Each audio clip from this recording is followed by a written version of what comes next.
to paint off a couple of screens. Esquivel to Garcia. Off the deflection as Fresno's comes back and wins. Now Santa Maria will put up a three. Bang! Santa Maria! There's Warner. Here comes a headed jam. Count it for two. Field. Adios! And the Falcons win on a walk-off.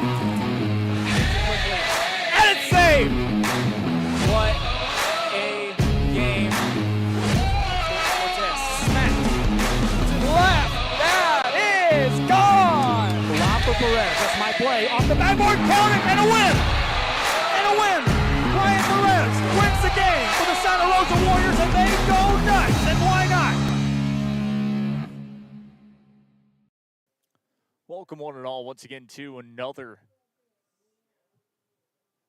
show here at, well, once again, Luke Fruia Motors. I'm Jacob Young, this is Rio Sports Live Network. Yeah, a little different background, but yes, we're still, of course, here.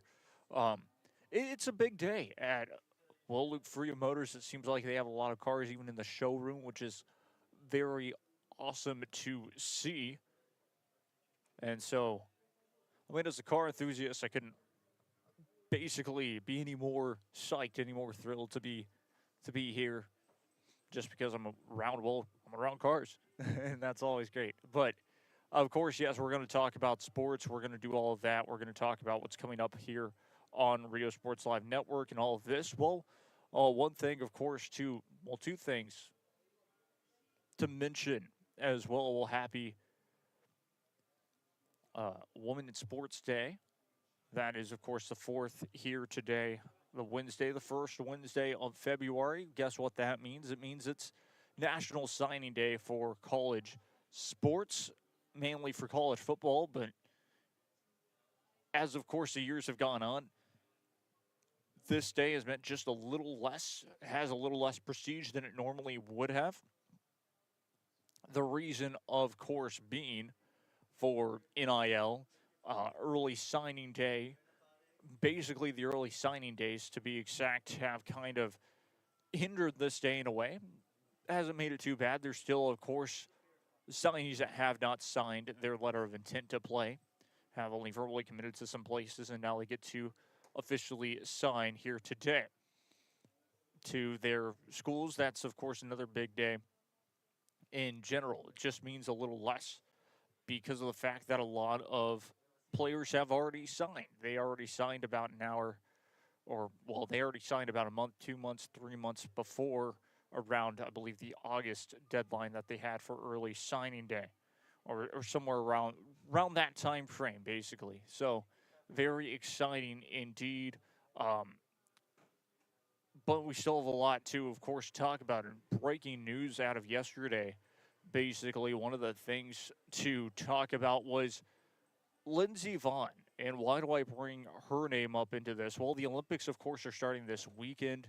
Already, I believe some events have started. What do I mean by that? They have to get the kind of first round of the preliminary things done and dusted before, and so that they can fit everything into the 3 weeks that has Milano Cortina involved in it, of course, and that includes hockey, that includes all these other sports, curling, that takes a while for all the preliminary rounds. But one thing, of course, not too long ago, Lindsey Vonn had officially ruptured her ACL. And that was interesting to see. She was trying to come back and compete in her next Olympics with the age. It was most likely going to be her last one. She had torn it. She had ruptured it. Anyways, Lindsey Vonn came out and said, "Still see me in the Olympics this winter. I will try and compete." And that's, of course, what she came out. So she's, I believe, there in Milan, which is interesting, to say the least. Milano, to be exact. So hopefully it's successful for her and she doesn't damage her knee anymore. of course, there was another injury that happened not too long ago as well, and that was Chloe Kim. She dislocated her shoulder, I believe, or something happened to her shoulder after she took a fall, and um, she had to sit out of the X Games, the Winter X Games to be exact. She seems like she's 100% for the Olympics. I'll make sure of that here in a second. With, of course, let's see here, Chloe Kim. But it's very exciting. Those were the two biggest stars that had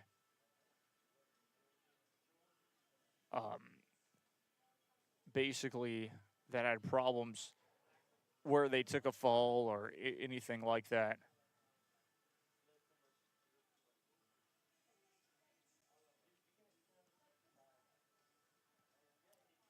That was January 27th, 28th.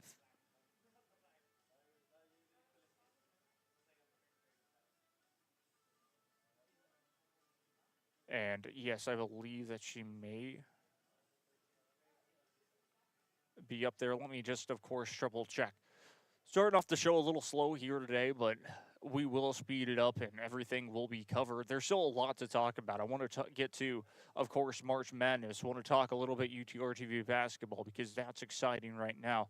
Of course, I want to talk what's going on with Rio Sports Live Network for the rest of this week. And then, of course, going to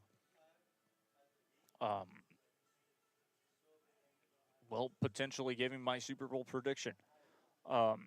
Really, of course, there's so much to talk about. There's been new trades breaking right now for NBA and even NHL, NBA basketball and NHL hockey, so that should be very exciting. Of course, NHL did not elect to take a break for the 3 weeks. They will continue to be playing, even without their stars that made it to the Olympics this year.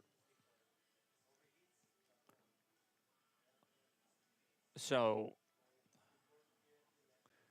it's going to be exciting, like we mentioned.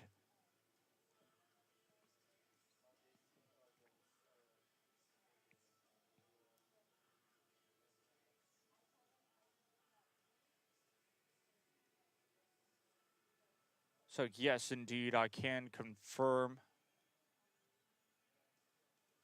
that return of Chloe Kim and Lindsey Vonn headline the Olympics. And so, yes, they will be attending the Olympics and competing in it.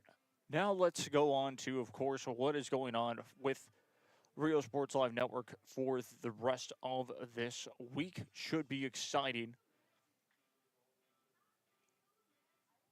And we will get into it very quickly. Of course, Tuesday we have the basketball games for you all. How about Wednesday? We will have just, of course, the shows here today. Thursday, there is one basketball game, girls basketball, at 2 p.m. on Thursday. Providence taking on St. Joseph Academy. Then Friday, we have boys soccer, girls soccer, and girls basketball with boys basketball. Should be very exciting.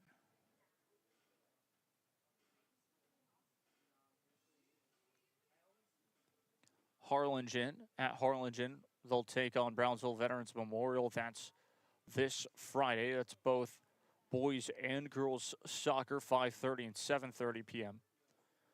It's going to be interesting for both of those games. For girls basketball and boys basketball at 6 and 7:30, we have Brownsville Revetta taking on Brownsville Pace. Should be exciting. And that's at Brownsville Revetta. Then with another girls basketball and boys basketball game, we have Los Fresnos. At Los Fresnos, they're taking on Harlingen High. Should be an interesting one. At 6 and 7:30 p.m., girls basketball and boys basketball, we have Nicky Rowe taking on Edinburgh Villa. That one will be very exciting to see how that will all play out here this, of course, weekend. That's a big game in general. So we'll wait and see how it all plays out for this weekend and how everything will kind of go. because those are some big games, especially on the soccer realm of things. The big soccer thing to think about will be none other than, of course, Brownsville Vets and Harlingen High School. The reason being, of course, those two will face off, especially on girls soccer. We are going to get into that because there are two lists that I want to talk a little bit about, and the top 10 boys and girls soccer rankings from Rio Sports Live Network. I just want to talk about them, give you my take on the top 10 that I would have, and both on boys and girls soccer. For the most part, I don't disagree with the boys soccer rankings. It's more on the girls soccer rankings than anything. There is a little bit of bias towards it, but for the most part, what I've seen definitely defines of why I would have chosen different teams to be at different places, really in the top 4 for the most part, top 5 maybe, and the rest of the list is basically the same of where I would align and say, okay, this is fair, this is a fair team to put, and all of that. So there's so much to talk about, especially on that realm. So what I'm going to do is I'm going to take a quick break. When we do return, we will talk about the soccer rankings coming up here very shortly. One commercial break. We'll be right back to talk about it. And after that, well, we'll go down the line of what to talk about after that. It's going to take a lot of time. Most likely we'll finish it off with talking a little bit of college basketball, college hoops for you all because, well, couldn't be any more exciting when you have a team, the UTRGV Vaqueros, who are somehow, some way on a winning streak and looking to make headlines heading into March. Yes, it's just February, the start of February, but if you get hot around this time, there might not be a chance to slow a team like this down. We are back after this. Stay tuned. It means a lot to me. TSC has changed me to make me realize that I can accomplish things. Just don't give up. I've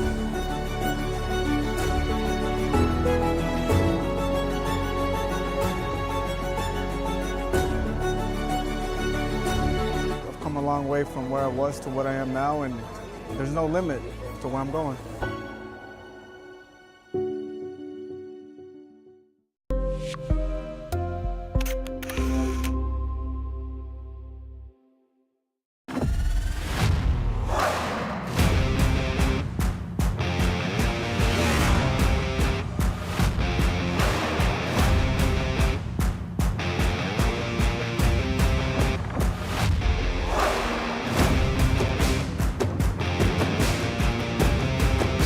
Elevation, AT4, AT4X, Denali. Case closed. Fruia GMC, we're professional grade.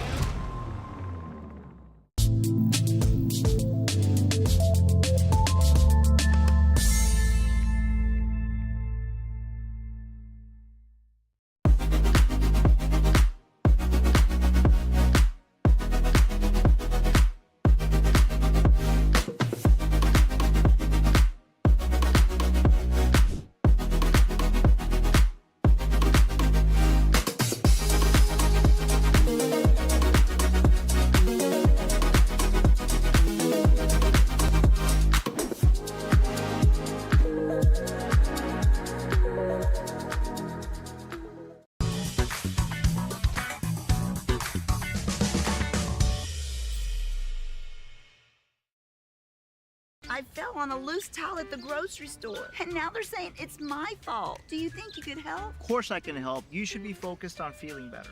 Oh, thank you, Law Champ. Hey, do you think I can get a selfie? Of course.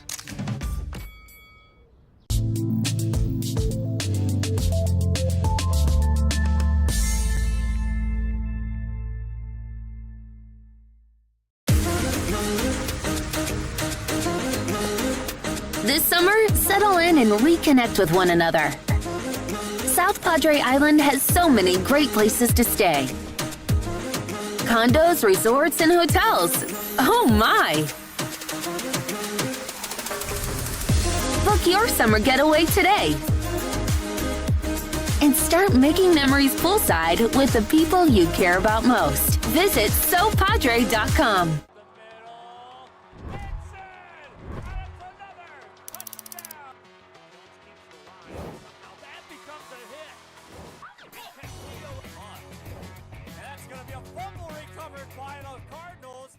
Turn your Back we go once again here, and this time it is to talk about the one and only soccer rankings here. This is going to be very exciting, as we mentioned before. I'm Jacob Young. This is Rio Sports Live Network. Should be a good one. Like we mentioned, making sure that we look at all the top 10 for the soccer. We'll start off with, of course, the girls' soccer rankings from Rio Sports Live Network, RSLN to be exact.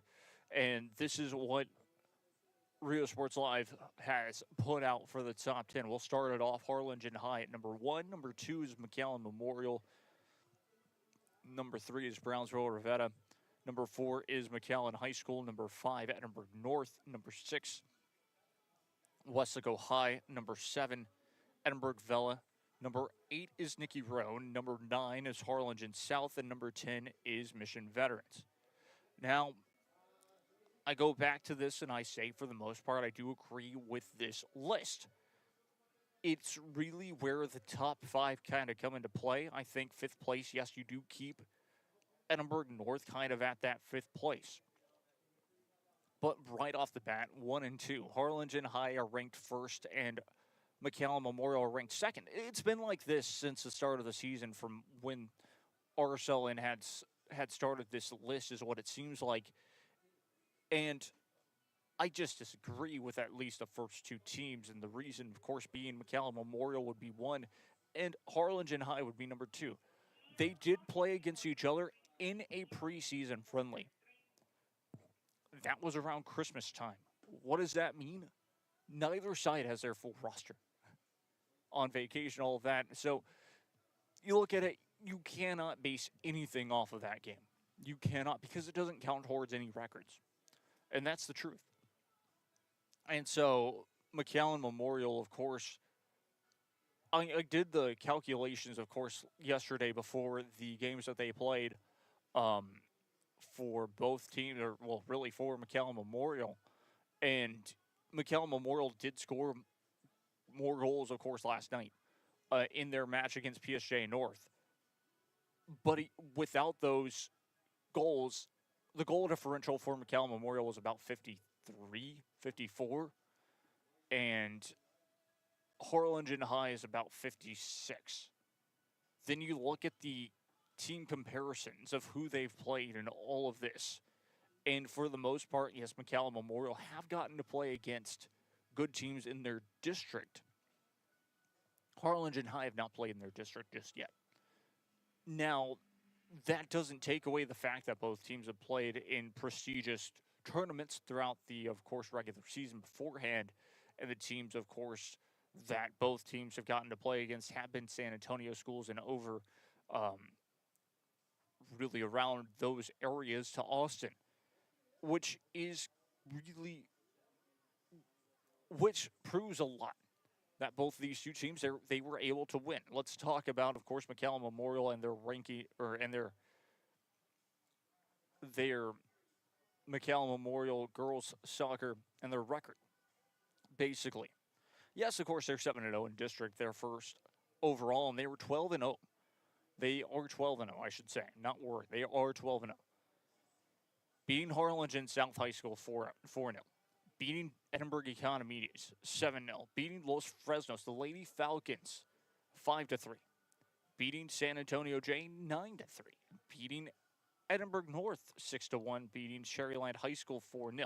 So yes, you can take a look at that and say they didn't necessarily play against the top teams, but when you look at it, you could say a lot about this team, about this side, and say, okay, there's something cooking with them. 5-0 against PSG Southwest, 4-0 against Pioneer High School, 5-1 against Edinburgh Vella, 9-0 against PSG Memorial, 8-0 against PSG North.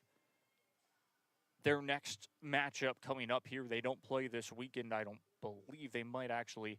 I'll have to double check that for a split second, but it says the 10th is their next game on Max Preps, and that's against their rivals, McAllen High School. You can look at McAllen High School really quickly because really even I'd say the first two would be McAllen Memorial and the Mac High Bulldogs, and then you put them at number 3 would be Harlingen High School. The reason, of course, yes, 10-1 overall, 5-0 in district. According to, of course, Max Preps, they may have already played, more games than that.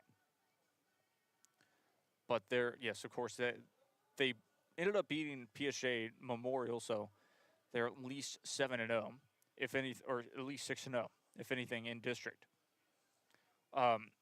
They played against Alamo Heights. They played against Harlingen South High School, against San Antonio J, winning 8-0, winning 3-0 against London, winning 2-1 against Madison, losing 2-0 against New Braunfels, playing against Long Creek and beating them 3-0, beating Sherryland High School 3-1, beating Rowe 4-2, beating PSG Southwest 11-0, beating Pioneer 3-0, and beating Edinburgh Villa 2-1. That was their scariest game of the season. Of course, only able to win a 2-1 victory. Yes, some can say that that's the reason why that they would be put at number 3, or check that number 4 even.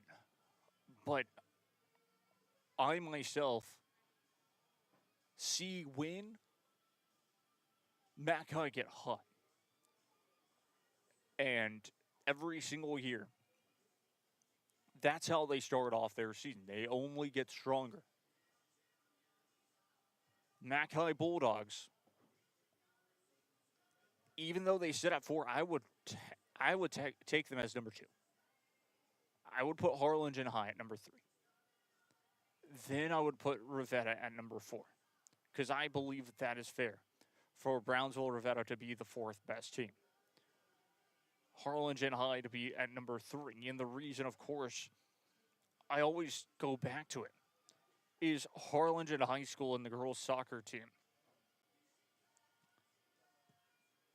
Week in and week out, yes, they're undefeated. They're 11-0 overall.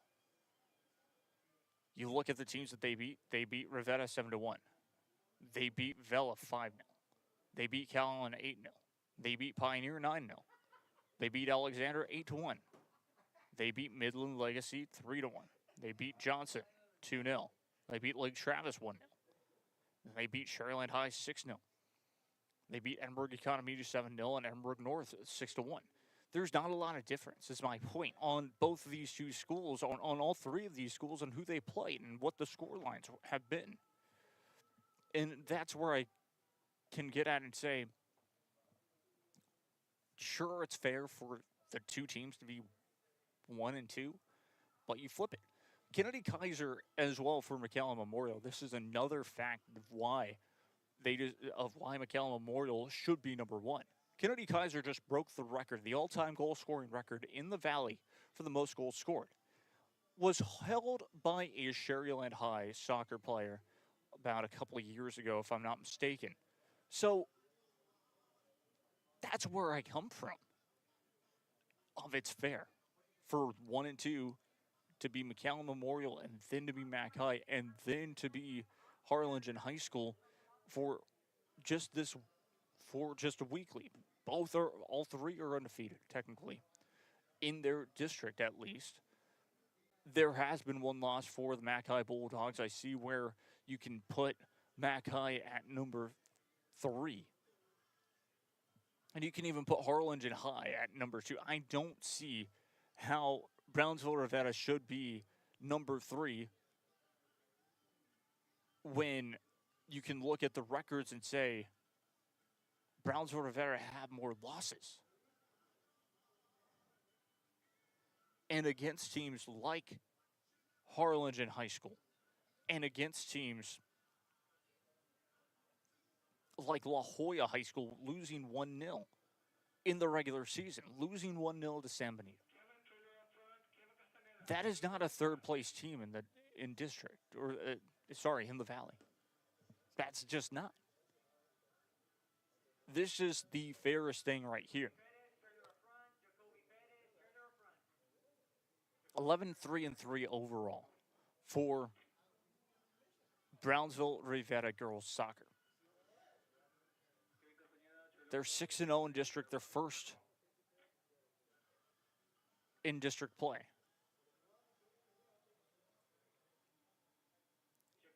But I go back to this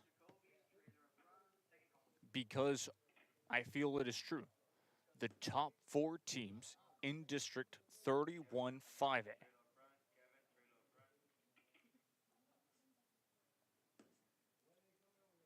4 district teams in 31 5A that go to the playoffs will sweep 32 5A this year. They did not sweep them last year, but they will this year. Mark my words. And I truly do believe that both the Mackay Lady Bulldogs and McAllen Memorial will make it to state because they find themselves on the different. One is in Division 1, the other is in Division 2. With that being the case, Division 1 and Division 2, they can both have a chance at a state title, and going to state. And I think both of those 2 schools are good enough to go there. They will face off against each other this upcoming Tuesday. And hopefully Rio Sports Live Network will be able to be there to cover it if given the opportunity to be there to cover. Looking forward to that game. I really am. Then, on top of that, it's just going to be exciting. Now, again, Brownsville Rivera, the rest of the top 10, I don't have a problem with, really. Edinburgh North can stay at 5.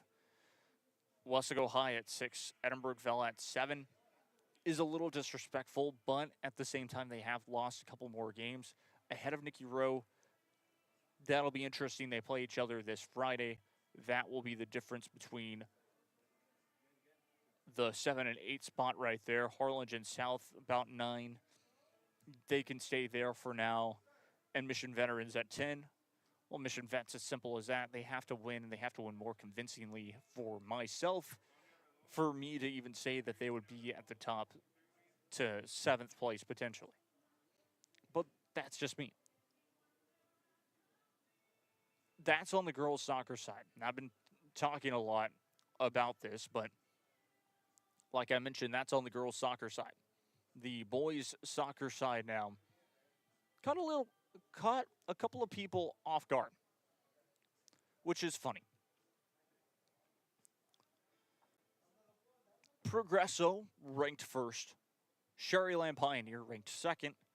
Edinburgh Economies ranked 3rd. Brownsville Porter ranked 4th. Sherryland High ranked 5th. La Jolla Palmview ranked 6th. Los Fresnos ranked 7th. Hidalgo ranked 8th. Valley View ranked 9th. And Brownsville Vets ranked 10th. Brownsville Vets don't have the easiest road ahead of them coming up this Friday as well. We talked a little bit about it. The mini stadium at Harlingen High, they get to host Brownsville Veterans Memorial. That's going to be an exciting game. Now, let's talk about number 1, being Progresso. Progresso deserve to be number 1 right now. They're still undefeated. You take a look at who they played. I would say I'm not that impressed, but again, you see it in college football. You see it in football all the time, too, where in Ohio State or anybody, if they're able to dominate their district,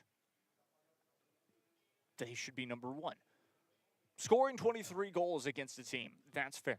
Scoring averaging around 10 goals a game, a match for a soccer team deserves to keep them at number 1 in my Sherryland Pioneer jumping up to 2nd place in that list. I would say I would agree. Sherryland High falling to 5th maybe is a little bit of an issue for me, but that would just be me because, of course, Brownsville Porter are still a very solid team with Edinburgh Economies, and both of them have not lost. Sherryland High School, though, they lost in, I believe, PKs. So that's the crazy part. La Jolla Palmview in 6th place is fair. Although I have to, because of, it's going to change because of last night's matches. Let me make sure about this here. Mission Veterans Memorial Soccer, because this was interesting last night. They played against Palmview, or check that, they played against Laredo Figueroa. Palmview played against them not too long ago in for Mission Veterans. And so Palmview Lobos, I believe, ended up winning. So I'm just making sure that, 11-2 overall, 6-0 in district play. That's fair for them to be right there. And now 5th and 6th place, that's a chance for an area round matchup, potentially for you all to see. I would not be shocked if that happens. As for the Los Fresnos Falcons at 7th, they sit there at 7th. I don't have a problem with that. Hidalgo Pirates and Valley View, I can see a little bit of a problem there, just because maybe they deserve to be a little higher up. But again, it's a long season, so we don't necessarily know how that's all going to play out. Now, this was always interesting, and I kind of love this, is people are a little upset about the Lobos of Brownsville Lopez not being on the top 10 list. Let's take a look at Brownsville Lopez right now and where they sit in district play. Because this is the key thing. Remember, Brownsville Lopez had to forfeit their first part of the season with 3 district games already being played, meaning they lost all 3 of those. Therefore, those count as 3-0 losses.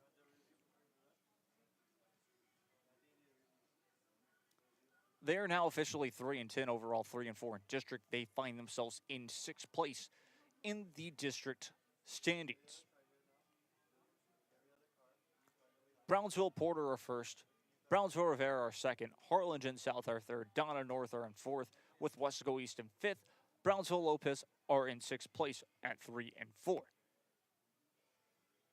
Not only did they have to forfeit those early matchups,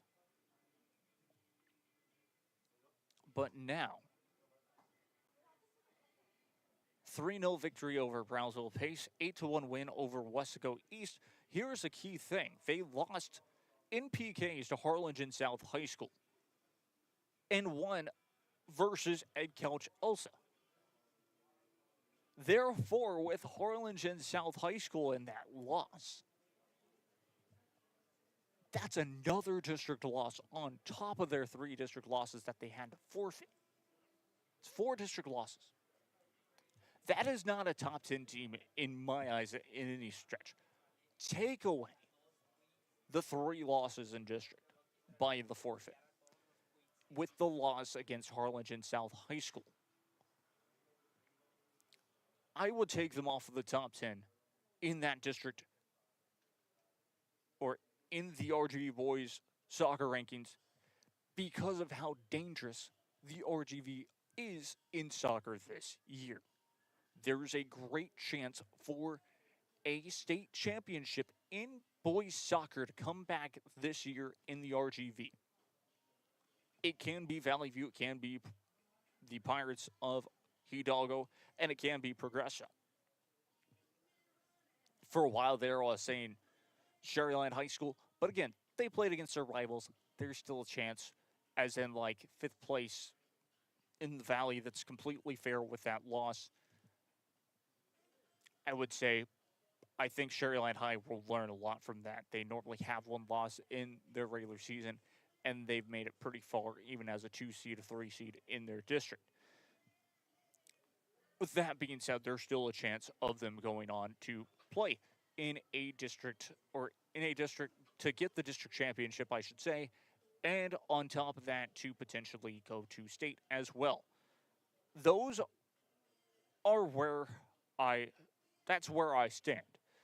And again, there's no reason for Brownsville Lopez to be in the top 10 at all. They had a loss against Harlingen South on top of their 3 forfeits in district play. They sit in 6th place in district. They won 8-0 against Ed Chelsea. This Friday, they play against the Mercedes Tigers at Mercedes. If they lose there, there's a very possible chance that they're out of contention to win district. And it's that early on. I go back to how dangerous this district is, 32-5A in boys soccer. So, it's where I go back to it. So it's just kind of where I stand on it. And I think it's both on the boys soccer side and both on the girls soccer side. So,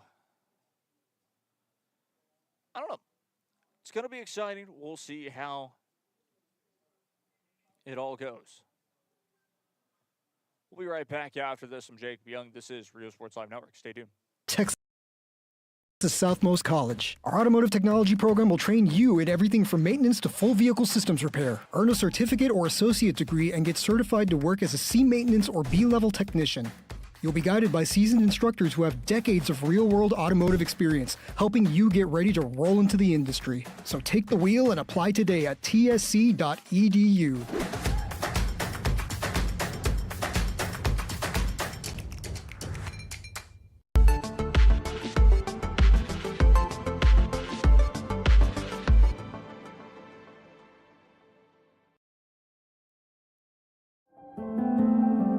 No matter where you are in life, Texas Southmost College is here to help you move forward. Whether you're starting fresh, changing careers, or gaining new skills, TSC has affordable programs designed to fit your goals. It's time to take the next step.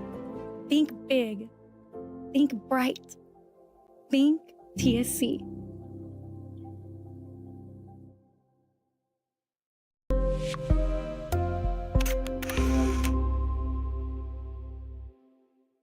Kenny Perez came from a small town in Texas. At Kenny Perez Law, we won't stop fighting until our clients get what's rightfully theirs. We're right by your side, no matter what. Call Kenny Perez Injury Lawyers today, 956-999-1111.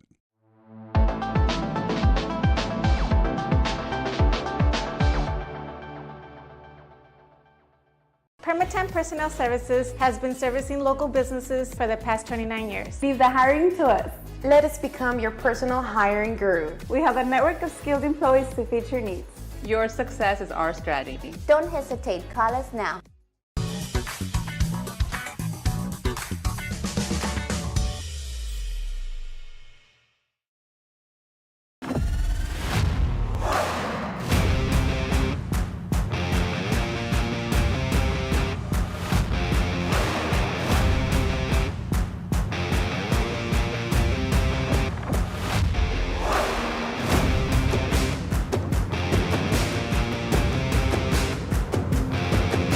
Standard of excellence has always been Cadillac, so be iconic and drive one. Fruia Cadillac, Brownsville, Texas.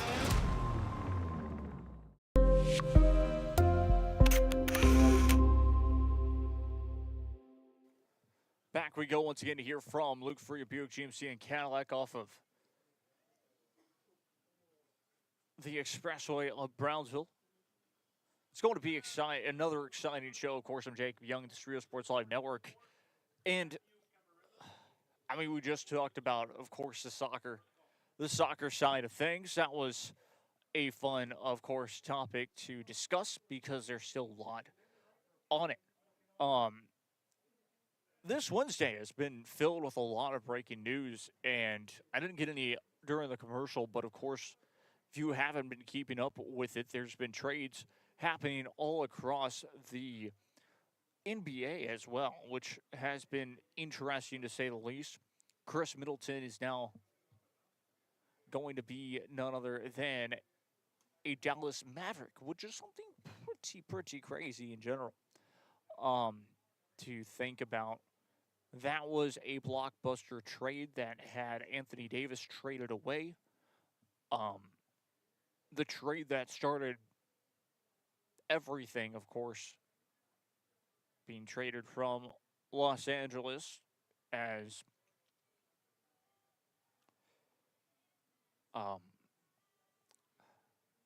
none other than Luka Doncic gets traded over to the Los Angeles Lakers. Crazy to think about. Just absolutely crazy. And last night, of course, was James Harden getting traded to the Cleveland Cavaliers for, I believe, some picks. There's a chance now at Lonzo Ball. I don't believe it's been official yet, but he may get traded to the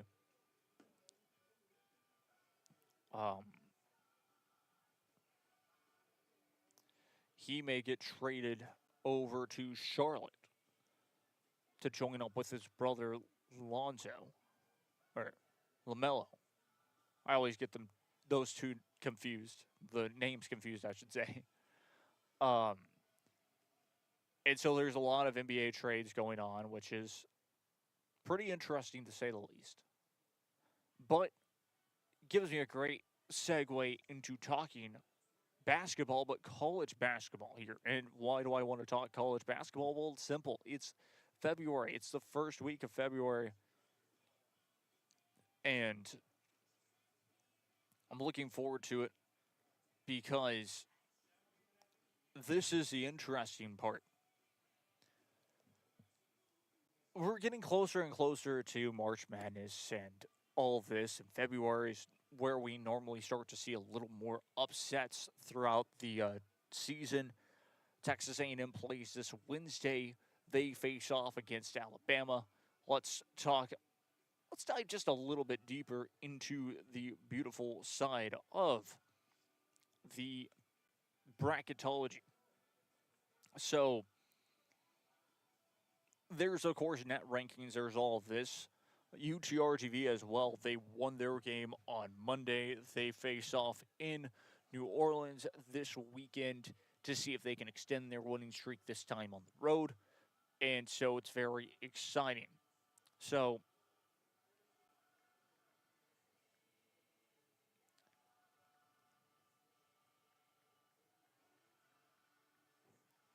Madness bracketology is very interesting to say the least. Bracketology of the 2026 predictions. Here's what we're looking at right now for the first four. It was updated at February 4th at 8:27 a.m. Of course, this is before the games happen tonight. Right now, the first four games from the East to South, Midwest, and South, you have Mizzou as the 11th seed with Seton Hall. You would have St. Mary's, California, taking on New Mexico. That's in the South. If things were to end, of course, and this was a selection Sunday, this is what they have right now. Merrimack and UVM, which would be the 16 seeds in the Midwest region, with the South region being BCU and Howard. That is on the Southern region. Now let's talk about, of course, the West, the first round. Arizona as a 1 seed, UCF as an 8 seed, SMU as a 9 seed, Louisville as a 5 seed, Miami, Ohio as a 12 seed, Florida as a 4 seed, UC Irvine as a 13 seed, St. John as a 6 seed, San Diego State as an 11. Gonzaga as a 3, Portland State as a 14, Auburn 7, Utah 10, Illinois 2, Navy 15. You would have Iowa State as the overall 1 seed, I believe, as they would have they would wait for their 16 seed, basically. Texas A&M right now, they're back at an 8 seed. They were up at a 7 seed, but this is according to CBS Sports. Then they would be facing off against UCLA. BYU as a 5 seed, San Francisco, or check that, Stephen F. Austin as a 12 seed, UVA as a 4 seed, NC Wilmac as a 13, 6 seed Bama. They would have to wait for their 11 seed. As a 14, NC State as a 7, Texas as a 10. Right now they have them in as a 10 seed. Nebraska as a 2 seed, and Troy as a 15. Let's look at the other side very quickly. Duke is a 1 seed. Tien Mart as a 16, Nova as an 8, UGA as a 9, St. Louis as a 5, Liberty as a 12, Tennessee as a 4, Winthrop as a 13, UNC as a 6, and 11. They would wait for their 11 seed. Purdue would be a 3 seed with North Dakota State as a 14 seed, and University of Kentucky as a 7 seed right now with USC as a 10. Houston as a 2 with Harvard as a 15. Most likely they're expecting Harvard to win the Ivy League, which could potentially happen. Midwest would be Michigan as a 1 seed. They'd wait for their 16. Clemson as an 8, which would be with Wisconsin's 9. And Texas Tech as a 5 with Belmont as a 12. Michigan State as a 4, Utah Valley as a 13, Arkansas as a 6 with Tulsa as an 11, Kansas as a 3, Wright as a 14, Iowa as a 7, Miami as a 10, UConn as a 2, and believe Austin Peay as a 15. Of course, over at the Midwest, we did the East as well. And we also did the South, and we did the first round at the West. Just looking back at it, it's interesting as well. And check to see the Southland Conference, who they would expect. Believe that would be Stephen of Austin. I'm wrong on that, actually. Anyways, that's kind of where they have set up so far. And I would not be shocked if a lot of it is true. Of course, Texas A&M University, remember, they face off against Alabama tonight. If they were able to win that one, they'd most likely not lock it up, but they'd go back up to at least 7 seed with a chance of facing off against Florida. Most likely will lose that at Reed Arena because of how dominant Florida are. They're not the same Florida team, but at that same point, it's a big thing. The big story, of course, with Alabama, we all know that big story.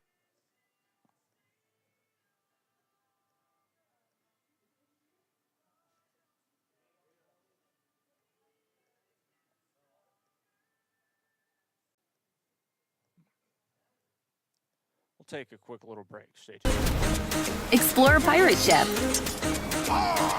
Or go horseback riding on the beach. And you can't forget about all the fun on the bay.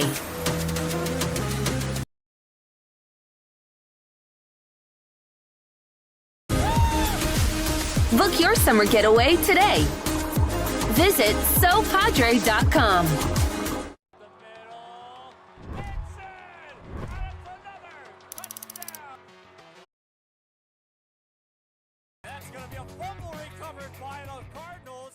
Hello, sports fans. I'm Jason Starkey with Gallery Homes. Here at Gallery, we make building your new home simple and stress-free. From sales to selections, we handle every step so you can enjoy the journey to your new home. This is Gallery, where your dreams become reality.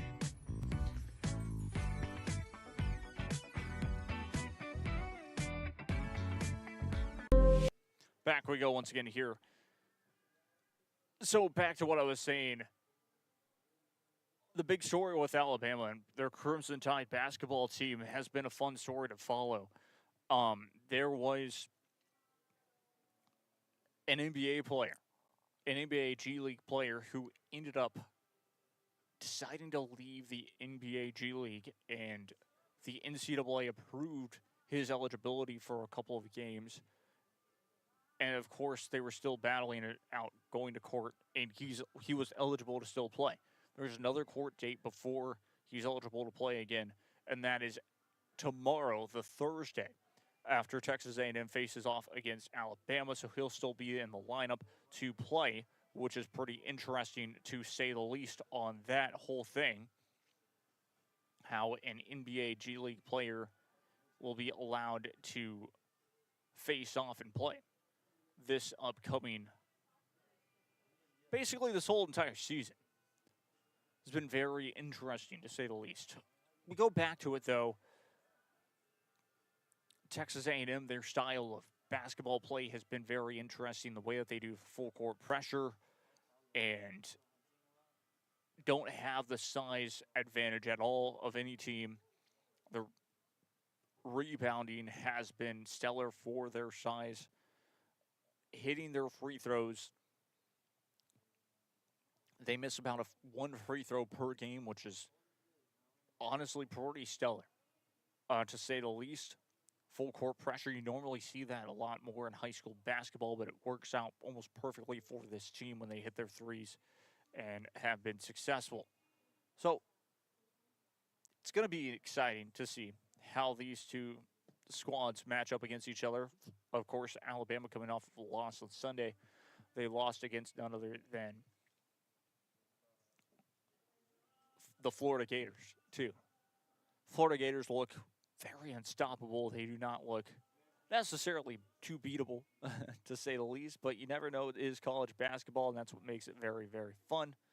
The Florida Gators are not ranked in the top 10.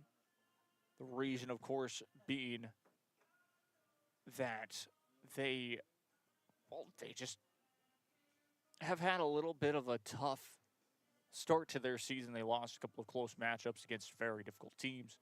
And so that was kind of the difference, to say the least. 2:53 p.m. here. We'll still, of course, talk a little bit more about it. Let's move on, of course, to more UTRGV basketball talk because it's been very exciting for this team. Another victory this past Monday for the UTRGV Vaqueros basketball team. 74-57 over Houston Christian. They still stand 6th in the Southland Conference, which is something to kind of think of. They have to face New Orleans this upcoming Saturday.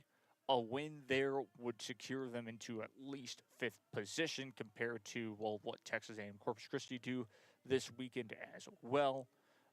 And then, of course, if Texas A&M Corpus Christi end up losing, all of a sudden that jumps them up to 4th behind Nichols, McNeese State, and Stephen F. Austin. Yes, indeed, Stephen F. Austin, that is the team from the Southland Conference that is leading, of course, at 13-1 over 11-3 McNeese State. That's a big thing in general, and that's who they're expecting to win the Southland Conference and advance into the NCAA tournament. That's all that these teams can do. Their net rankings are not great. UTRGV's, I believe a couple of days ago, was 162, 163. Compared to, well, Oregon for a split second, 73 is their ranking, and Kentucky being around 40, and stuff like that. So it doesn't look great for UTRGV to make the tournament, but they just need to continue to win. And the biggest thing is win out in the tournament and make the dance for the first time in either forever or potentially first time in program history. So, but their next game, like I mentioned, they play against New Orleans. Coming up after the New Orleans game will be taking on Nichols on Monday, February 9th on the road, and then at home against Stephen F. Austin a week from Saturday on the 14th. Then Lamar will be at home as well Monday, February 16th, before traveling back to Southern Louisiana on February 21st. I say traveling back, but really I mean it's traveling back to Louisiana to face Southern Louisiana at that time. Then, of course, at McNeese State will be the biggest test if they're still in that winning form, potentially with losing one of those games in between. And then at home against East Texas A&M before finishing off the season on senior night, March 2nd, against Northwestern State. So there's still a good amount of the season left, a little under a month to go for the UTRGV Vaqueros. They look good right now. That's the most important part to really think of, just going off of that winning streak. And basically, if they can make a postseason bid, that would be crazy. And what do I mean by that is even if they don't make the tournament, potentially having a chance to make the NIT would be huge.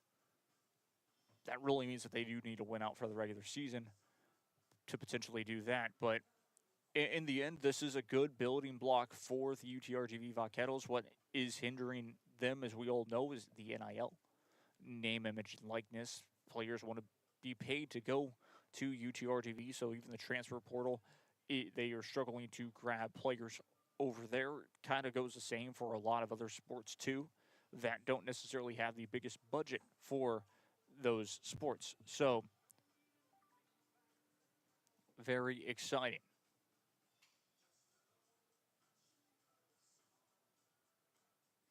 So, like I mentioned, looking forward to it all, and should be very exciting.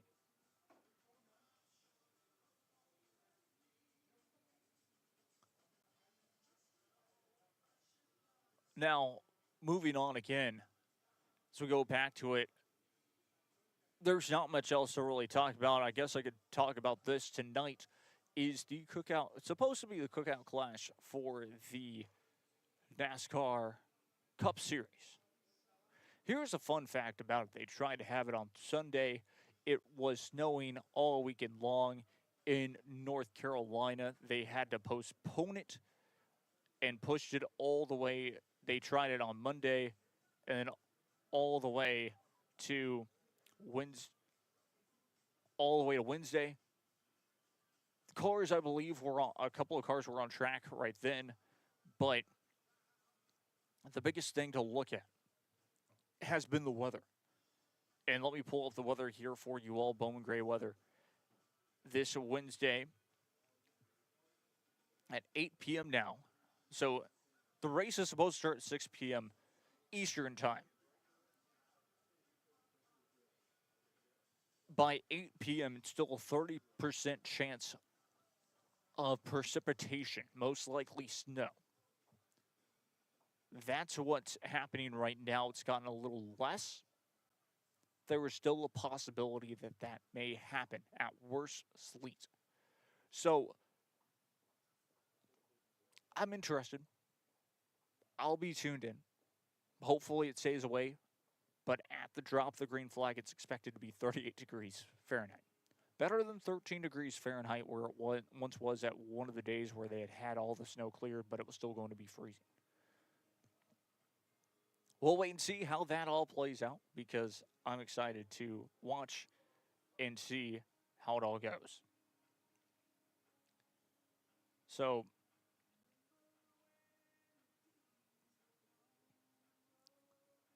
we'll see how it all plays out. Looking forward to it. That kind of kicks off the NASCAR season.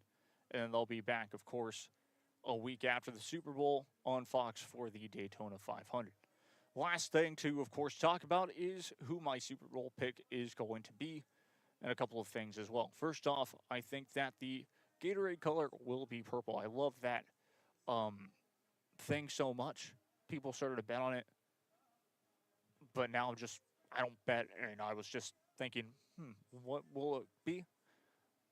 Good chance it's going to be purple, especially if the Seahawks win. Now, if the Patriots win, I would expect it to be red. Just plain red because, well, you would never not expect it to be that. So that's my pick for the winners of the Super Bowl. Right now, it is the favorites of the Seattle Seahawks. I believe that the Seahawks are 1,000% better than the Patriots right now, and I would expect them to win. So that's, of course, how we're going to wrap up the show. Thank you all so very much for watching. I've been Jacob Young. This is Mario Sports Live presentation. And until